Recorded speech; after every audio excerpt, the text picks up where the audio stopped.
BJP শাসিত মহারাষ্ট্রে ব্যাপক চাপে আরএসএস। রাজ্যটিতে রাষ্ট্রীয় স্বয়ংসেবক সংঘকে নিষিদ্ধ করার দাবি আগুনের মতো ছড়িয়ে পড়েছে।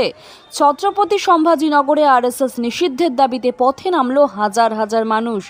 আম্বেদকরবাদী সংগঠনের ডাকে এই প্রতিবাদ কর্মসূচি পালিত হয়।